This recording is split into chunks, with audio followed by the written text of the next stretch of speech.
할렐루야. 일주일 동안 기도의 자리에 여러분들이 계셔서 많이 힘들고 어려운 줄 압니다. 하지만은 피곤한 이 육체 다시 회복해 하실 분은 우리가 기도를 통해서 다시 회복되어진 줄 믿습니다. 오늘 설교 제목이 좀 길어요. 이렇게 한번 잡아봤습니다. 기도의 자리가 내 자리입니다. 이것을 미리 연습을 해봤어요. 제가 운행을 하면서 미리 연습을 해봤는데, 제가 앞소절을 하면은 여러분들 뒷소절을 하는 겁니다. 아시겠죠? 자, 해볼까요? 기도의 자리가 잘하시네요. 다시 한번 조금 더 크게. 기도의 자리가. 그럼 정말 그렇습니까? 기도의 자리가 여러분의 자리가 되어서 올 한 해 정말 기도로서 승리하는 여러분 되시길 예수 그리스도로 축원드립니다. 한국 교회사를 우리가 통틀어서 봤을 때에 큰 사건들을 우리가 열거하면서 손으로 꼽아볼 수가 있습니다. 그 중에서 세 가지 아니면 다섯 가지, 어떻게 보면은 한 가지를 꼽으라 딱 얘기하면은 많은 분들이 다 기억 안 나더라도 딱 한 가지는 기억이 날 것 같아요. 그게 어떤 것인가요? 바로 1907년 평양 대부흥 운동을 여러분 머릿속에 떠오르리라고 저는 생각이 되어집니다. 평양 대부흥이 어떻게 일어나는지 아십니까? 많은 사람들이 모여서 사경회를 하기 시작을 했습니다. 하나님의 말씀을 읽고 그 은혜 가운데 파묻히기 시작을 했죠. 새벽까지 계속해서 그 말씀을 전하고 그렇게 자리하기 시작했습니다. 그러다 새벽이 오자 많은 사람들이 새벽에 저 바깥으로 나가서 함께 기도하기 시작을 했죠. 그래서 우리나라의 새벽 기도가 시작됐다고 합니다. 우리나라의 기독교 역사에 새벽 기도의 시작이 바로 평양 대부흥의 바로 그때부터 시작이 되었습니다. 기도로부터 바로 이렇게 시작이 되어서 큰 부흥이 일어나게 되었죠. 이때는 참으로 시대적으로도 암담한 시기였었습니다. 하지만은 하나님께서 이 기도에 응답하셔서 우리를 부흥케 하시고 우리를 이 자리까지 이끄셨습니다. 그러나 이 평양 대부흥이 일어나기 전에 그 앞서서 먼저 하나님께서 또 부흥을 또 체험케 하셨는데, 이 사건에 대해서 그리고 이 일에 대해서는 많은 분들이 잘 모르시더라고요. 때는 4년으로 뒤로 더 거슬러 가서 1903년에 원산에서 부흥운동이 일어나기 시작을 합니다. 1903년 원산 부흥이 일어나기 바로 그 시대적 상황은 오늘 본문에 있는 이 내용과 별반 다르지 않게 참으로 암담했던 시절입니다. 1900년도 시작이 되자마자 중국의 의화단 사건이 일어나게 됩니다. 이 사건으로 말미암아 우리나라에 들어왔었던 그리고 중국에 있는 많은 선교사님들이 굉장히 어려움을 겪고 본국으로 돌아가는 일들도 상당히 많았습니다. 그리고 그 다음 해인 1901년에는 조선 땅에 대기근이 일어나게 됩니다. 그래서 경제적으로 굉장히 궁핍하고 어렵고 굶주려가는 사람들이 굉장히 많았던 때가 바로 그 시기였습니다. 여러분들이 혹시 기억하십니까? 1904년에는 러일 전쟁이 일어나게 되는데, 바로 그때에 그 정치적 상황이 참으로 힘들고 어렵게 돌아가고, 심지어는 그 일들이 바로 우리가 살고 있는 이 조선 땅에서 일어났다는 거죠. 정치적인 것뿐만 아니라 경제적인 것, 그리고 선교사들이 참으로 힘들고 어려운 바로 그때 1903년도에 원산에서 부흥회가 시작이 되었습니다. 바야흐로 조선의 복음의 문이 공식적으로 열리기 시작한 1884년 언더우드 아펜젤러가 선교를 시작된 지 20년이 지난 시점이었습니다. 바로 그렇게 사경회가 시작이 되었는데, 많은 사람들이 말씀을 듣고 기도하는 가운데 하나님께서 선교사 한 사람의 마음을 움직이기 시작을 했습니다. 그 사람은 감리교 선교사였던 하디 선교사였습니다. 13년 동안 조선에 들어와서 복음을 전하고 사역을 열심히 하였다고 하지만은 선교의 열매는 그닥 많지는 않았습니다. 이 일이 무엇 때문인지 또 고민하고 나름대로 열심히 하였지만은 그 열매가 많지 않자 스스로 생각하고 고민하기 시작을 했죠. 사경회 가운데 하나님께서 은혜 내려주기 시작하니까는 그 마음 가운데 그런 깨달음 하나님께서 허락해 주시는 거예요. 내가 교만하고 내 아집으로 내가 이 일을 하게 되었구나. 그러므로 말미암아 하디 선교사는 무릎 꿇고 회개 기도하기 시작을 했습니다. 그 기도의 불꽃이 원산 대부흥 운동이 일어나게 됐고, 그 기도의 불꽃이 4년 뒤에 평양 대부흥 운동이 일어나게 되어진 겁니다. 이번 한 주간 우리가 참으로 많은 분들이 의정부 강명교회에 가서 기도의 시간을 가졌습니다. 월요일은 목회자분들이 가서 함께 기도를 했고요. 화요일은 우리 장로님들 그리고 남자 성도님들이 함께 가서 기도를 했습니다. 하루 수요일은 각 교회에서 전도하는 그런 시간을 갖고, 목요일 어제 우리 권사님들과 여자 성도님들이 가서 함께 뜨겁게 기도를 했습니다. 많은 시간이든 많지 않던 시간이든 그렇게 기도를 하기 시작을 했죠. 오늘도 각 교구의 구역장들과 그리고 주일학교 교사들이 그리고 함께 모여서 기도하기 시작을 했습니다. 저는 이 기도의 불꽃이, 바로 이렇게 시작된 이 기도의 불꽃이 우리 꽃동산교회 부흥의 불꽃이 되길 예수 그리스도로 축원드립니다. 더 나아가서는 우리 교회가 바로 그렇게 기도의 불꽃이 일어나 부흥의 불꽃이 일어날 때에 우리 교회 속해 있는 이 지역, 노원구와 도봉구, 그리고 우리 교인들이 살고 있는 수많은 지역이 있지 않습니까? 그 가운데서도 의정부와 별내와 남양주와 그리고 강북구까지 우리 성도님들이 살고 있는 그 모든 지역 가운데 이 기도의 불꽃이 일어나길 소망합니다. 그래서 우리가 그 기도의 불꽃을 살려서 이 서울이 변화가 되고 이 수도권이 변화가 되고 그리고 한국교회가 부흥이 될 때에 그 부흥의 단초를 제공하라고, 그 원인을 바로 우리 교회로부터 시작됐다는 것이 증명이 되어지기를 예수 그리스도로 축원드립니다. 근데 오늘 이렇게 이 기도의 자리가 내 자리라고 선포를 하고 이 자리에 앉으셨는데, 오늘 본문의 이 내용이 원산 대부흥의 이 상황과 별반 다르지 않습니다. 오늘 본문의 주인공은 본문의 맨 마지막에 언급되어진 것처럼 기도한 사람은 바로 므낫세였습니다. 므낫세가 기도의 사람으로 비춰지는 것 같이 보여지지만은 전혀 그렇지 않습니다. 오늘 본문인 역대하 33장을 1절부터 쭉 읽어 내려가면은 그가 얼마나 극악무도한 죄인이었는지 우리에게 소개를 해주고 있습니다. 그는 선한 왕 히스기야의 아들로 태어났습니다. 그래서 그 아버지의 그 선한 모습대로 살아가면 좋으련만 12세의 왕위에 오른 뒤로 그가 왕위에서 내려오기까지 55년 동안 치리하면서 악한 왕으로 성경에는 기록이 되어집니다.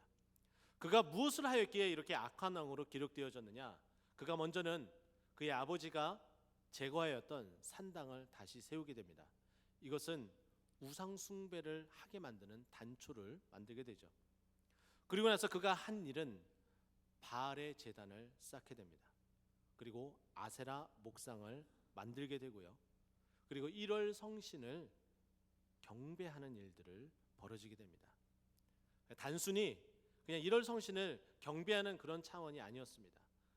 경악할 만한 일이 벌어지게 되는데, 여호와의 전에 두 개의 단을 쌓게 됩니다. 하나는 달, 하나는 태양의 단을 쌓고 그렇게 1월 성신을 경배하는데 여호와의 전 마당들에서 그렇게 행하였던 것이죠. 하나님께서 얼마나 화가 나셨겠습니까? 그래서 이것을 당장에 쳐서 죽이고 그리고 새로운 왕을 뽑고 싶은 마음도 들었겠지만은 하나님께서는 하나님의 택한 그 왕을 한 번 더 기회를 주고 또 기회를 주는 모습을 보게 됩니다. 그래서 바로 므낫세가 이렇게 기도하였기에 우리에게도 이런 모델을 줄 수 있는 이런 성경의 기록을 할 수 있도록 하나님께서 만들어 주신 것이죠. 하나님께서 어떻게 기회를 주시느냐? 어려움을 갖게 되는데 아수르로부터 공격을 받게 되었다라고 성경은 증거를 하고 있습니다. 그리고 나서 쇠사슬에 묶여서 이 므낫세라는 왕은 바벨론으로 끌려가게 됩니다. 이제 갈 때까지 간 거죠. 더 이상 다다를 곳이 없습니다. 절벽 앞에 서 있고요, 막다른 골목에 있게 되는 것이 바로 므낫세 왕이었습니다. 그제서야 므낫세가 기도하기 시작을 하는데, 므낫세는 하나님의 말씀을 기억하고 있었습니다. 12절 말씀 보게 되면은 무엇을 기억하였는지 우리에게 알려주고 있는데, 그가 환난을 당하여 그의 하나님 여호와께 간구하고 그의 조상들의 하나님 앞에 크게 겸손하여, 그리고 나서 13절에 바로 들어가서 기도하였으므로라고 소개가 되어집니다. 그가 겸손해졌다는 거예요. 그 전까지는 오만불상하게 교만하여져서 자기가 하고 싶은 것, 자기가 갖고 싶은 것, 모든 것을 자기 마음대로 다 했던 것이죠.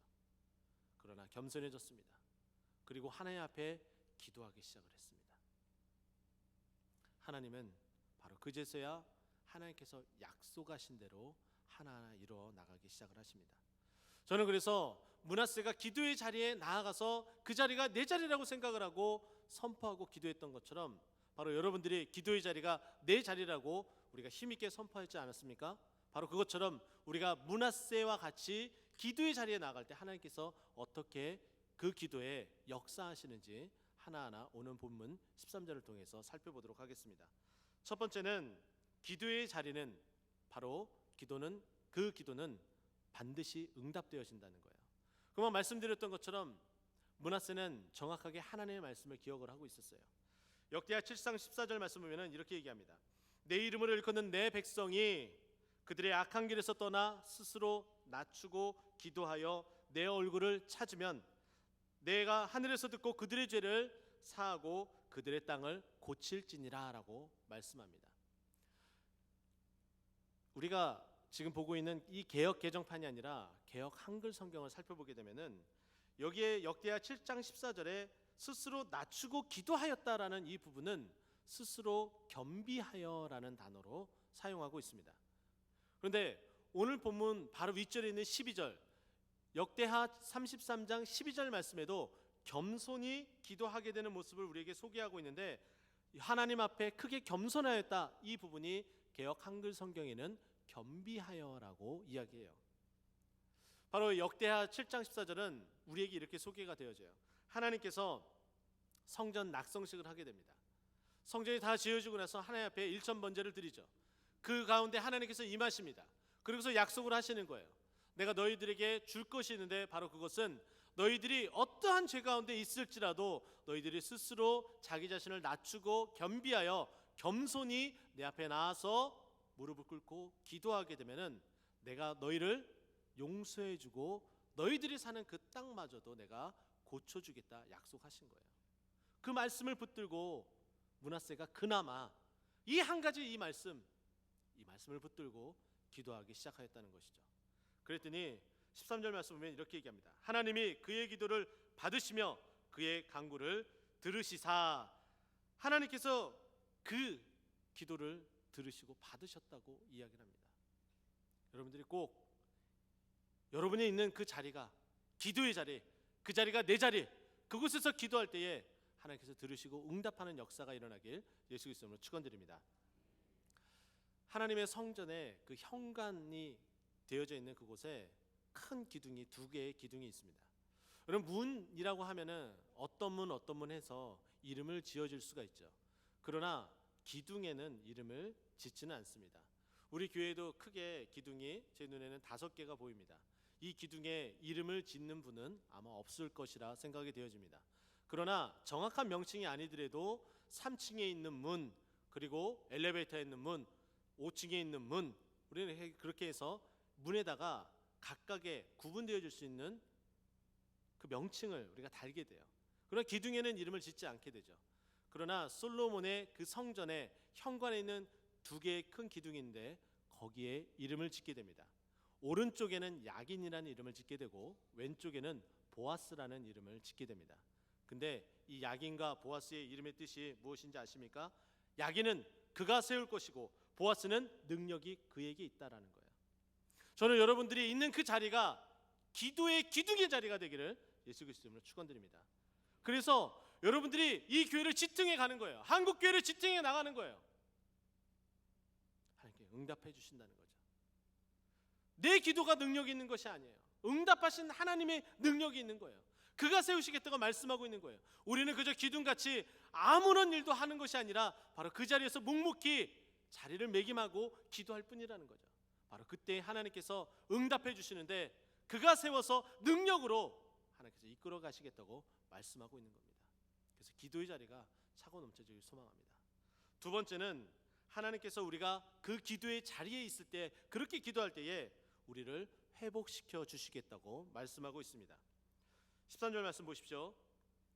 그가 예루살렘에 돌아와서 라고 이야기하고 다시 왕위에 앉게 하심에 라고 말씀합니다. 포로로 끌려갔습니다.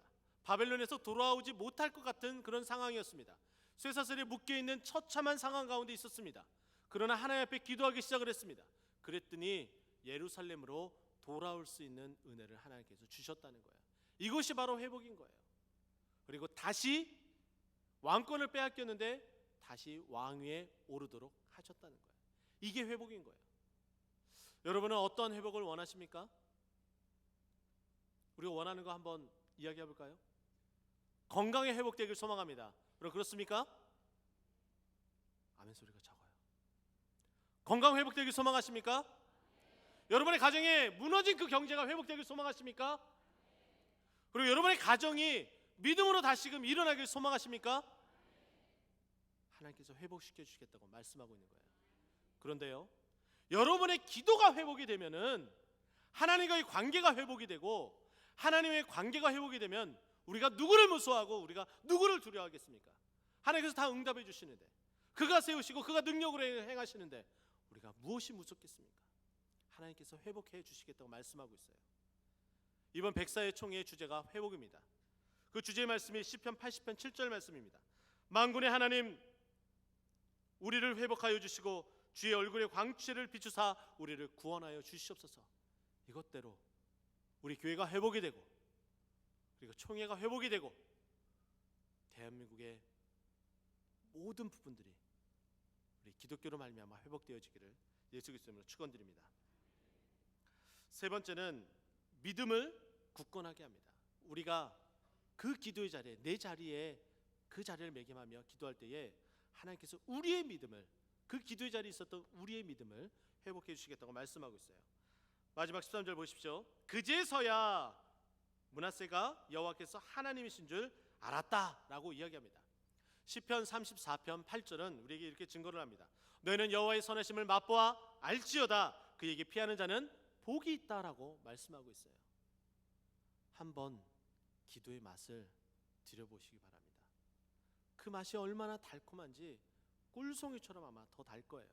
말씀이 그렇게 단 것처럼 기도의 응답의 그 맛도 너무너무 달콤하다는 것이죠. 하나님께서 얼마나 선하게 역사하시는지 여러분 꼭 맛보시기 바랍니다. 그런데요, 지금 이것을 통해서 하나님께서 역사하고 있는 것은 믿음을 굳건하게 하는 거예요. 바알과 아세라를 섬겼고 이럴 성신을 섬겼습니다. 그런데 하나님 앞에 이렇게 기도하니까 여호와가 하나님인 줄 그제서야 알았다라고 고백하고 있습니다. 여러분, 하나님께서 우리의 믿음을 더해 주시기 위해서 어떠한 일을 행하신지 아십니까? 에베소서 2장 1절은 이렇게 증거를 하고 있습니다. 허물과 죄로 죽었던 너희를 살리셨도다. 우리는 하나님을 믿을 수 있는 요만큼의 원인도 가지고 있지 않습니다. 이미 죽은 존재예요. 믿을 수 없는 존재라는 거예요. 그런데 하나님께서 우리를 어떻게 하셨다고요? 살리셨다는 거예요. 살아나서 내가 살아난 이유를 알고 보니까 우리 하나님께서 나를 살리셨다는 걸 알게 된 거예요. 그래서 여호와가 하나님이신 줄 알게 되었다는 것은 믿게 되었다는 거예요. 믿음이 더해졌다는 것이죠. 바로 그것처럼 우리의 이 기도의 자리가 하나님께서 응답되어짐으로 말미암아 더욱더 하나님이 참 하나님 여호와인 줄 알게 되는 그런 복이 임하길 예수 그리스도로 축원드립니다. 말씀을 정리하도록 하겠습니다. 이 므낫세의 이 상황, 이 기도의 자리에 나아가서 기도하였을 때에, 그리고 우리도 힘들고 어려운 상황입니다. 우리가 기도의 자리가 내 자리인 줄 알고 나가서 기도할 때에 하나님께서 응답해 주시고 그리고 회복해 하시고 우리의 믿음을 더욱더 굳건하게 하는 줄 믿고, 오늘도 이 자리에서 기도의 불꽃을 태우는 저 여러분 되기를 예수 그리스도로 축원드립니다. 기도하겠습니다.